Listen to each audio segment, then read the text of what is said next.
Amazing Uttarakhand में आपका बहुत बहुत स्वागत है। पिछले अध्याय में हमने लक्ष्मीचंद का अध्ययन किया था। हमने सीखा था कि लक्ष्मीचंद के काल में उसके भाई शक्ति सिंह ने जन्मजात अंधा होने पर भी राजस्व के क्षेत्र में विशेष ज्ञान अर्जित किया और इसके पश्चात उसने शासन में अनेक महत्वपूर्ण सुधार किए थे। लक्ष्मीचंद ने गढ़वाल के विरुद्ध कुल 8 आक्रमण किए थे, जिसमें से 7 आक्रमणों में वह पराजित हुआ था, किंतु 8वें अभियान में उसकी विजय हुई और इस विजय के फलस्वरूप कुमाऊं में खतड़वा पर भी अस्तित्व में आया। इसके अतिरिक्त उसने मुगलों से भी मधुर संबंध स्थापित किए।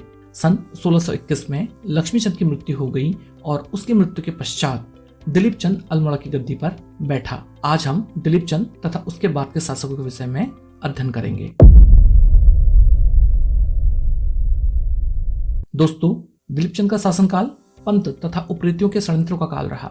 बिना पंत के चालो ना कहावत दिलीप चंद के काल की ही है। वास्तव में यह कहावत उप्रेतियों ने राजा के लिए एक व्यंग्य के रूप में बनाई थी।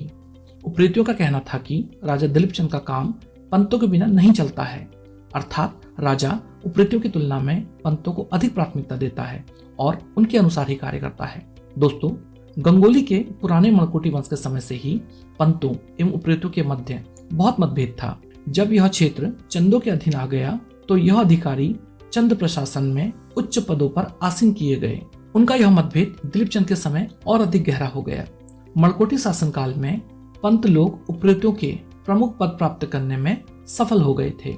इस बात से शुद्ध होकर एक उप्रेती देश के विभिन्न धार्मिक स्थल होता हुआ अंततः प्रयाग पहुंचा और पवित्र अंजीर के एक पेड़ से कूदकर संगम में उसने अपने प्राण त्याग दिए।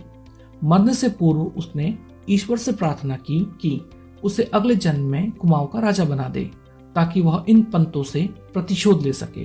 स्थानीय भाषा में इस प्रकार की गई आत्महत्या को करोध कहा जाता था।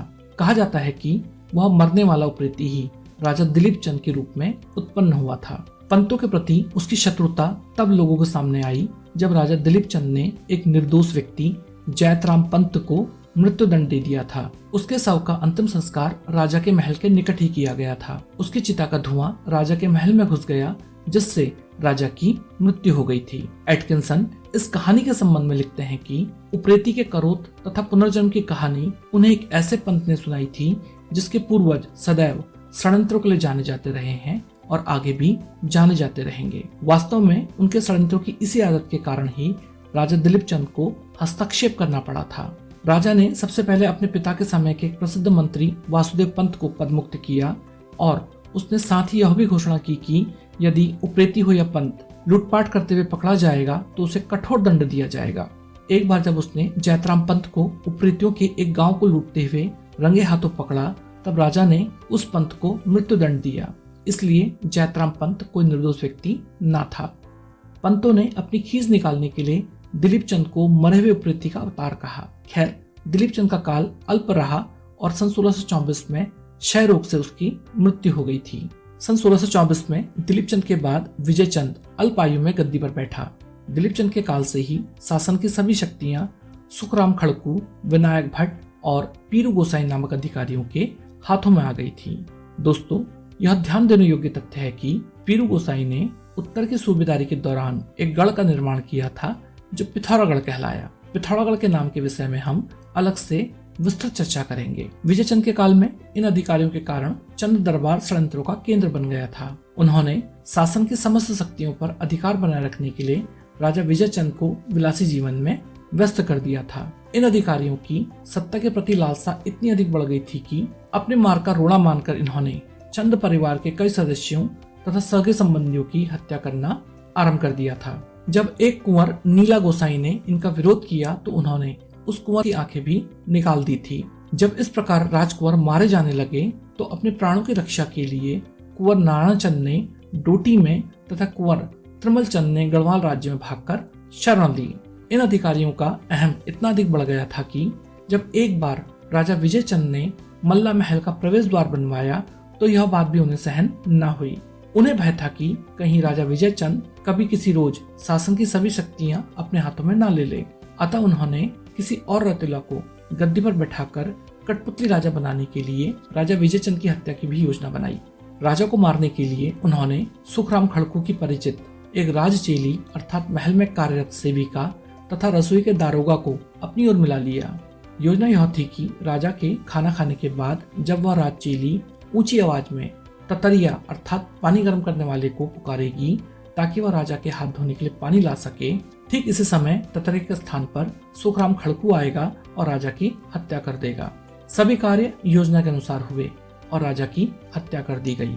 षड्यंत्रकारियों ने यह अफवाह उड़ा दी कि राजा की स्वाभाविक मृत्यु हुई है, किंतु सत्य कब तक छिपा रह सकता है। वास्तविकता ज्ञात होने पर पीरू गोसाई, सुखराम खड़कू और विनायक भट्ट के अत्याचारों से मेहरा और फरत्याल समूह सजग हो गए।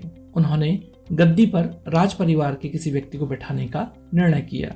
उन्हें ज्ञात हुआ कि एक राजकुमार त्रिमल चंद ने गढ़वाल में तो दूसरे राजकुमार नारायण चंद ने डोटी राज्य में शरण ली है। मेहरा गुट ने त्रिमल चंद का और फरत्याल गुट ने नारायण चंद का राजा के रूप में समर्थन किया। अंत में मेहरा गुट ने त्रिमल चंद को गद्दी पर बैठाने में सफलता प्राप्त की। इस प्रकार सन 1625 में त्रिमल चंद अल्मोड़ा की गद्दी पर बैठा। दोस्तों, त्रिमल चंद के काल तक राजपद की गरिमा खो चुकी थी। अधिकारी वर्ग अपने को राजा से उच्च समझने लगा था। चारों ओर षड्यंत्रों का बोलबाला था। राजा त्रिमल चंद ने राजपद की गरिमा पुनः स्थापित करने के लिए कठोर कदम उठाए। उसके आदेशानुसार सुखराम खड़कू को मृत्युदंड दिया गया और विनायक भट्ट की आंखें निकाल ली गई। पीरू गोसाई ने पिघला हुआ सोना पीकर आत्महत्या कर ली। इस प्रकार उसने षड्यंत्रकारियों को मृत्युदंड देकर दरबार में नियंत्रण स्थापित करने का प्रयास किया। चूंकि इस समय दरबारी षड्यंत्रों का बहुत भय व्याप्त था, इसलिए राजा की सुरक्षा के लिए कई कठोर नियम बनाए गए थे। हमने यह जान लिया है कि राजा विजयचंद की हत्या में राजचेलियों ने विशेष भूमिका निभाई थी।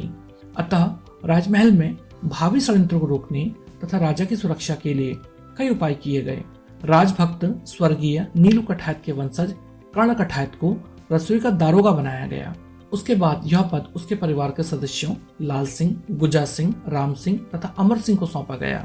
रसोई के दारोगा एवं राजचेलियों के लिए अनेक कठोर नियमों का निर्माण किया गया, जिन्हें स्क्रीन में देखा जा सकता है। इन नियमों के संबंध में ओकले महोदय ने अपनी पुस्तक होली हिमालय में लिखा है कि यह नियम तो रूस के जार के नियमों को भी मात देते हैं। दोस्तों, कुछ समय पश्चात राजा त्रिमल चंद को एक खश अधिकारी पीरा संबल के विद्रोह का भी सामना करना पड़ा था, जिसे राजा ने बड़ी निर्ममता से कुचल दिया था। राज्य में शांति स्थापित करने के बाद त्रिमल चंद ने चंद परिवार के भागे हुए लोगों को खोजना आरंभ कर दिया था।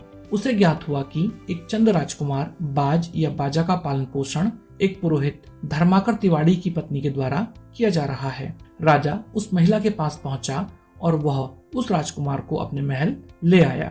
महल लाकर राजा ने उस बालक को अपना उत्तराधिकारी घोषित किया। सन 1638 में त्रिमल चंद की मृत्यु हो गई और उसकी मृत्यु के बाद उसका दत्तक पुत्र तथा चंदों के महानतम शासकों में से एक बाज बहादुर चंद अल्मोड़ा की गद्दी पर बैठा।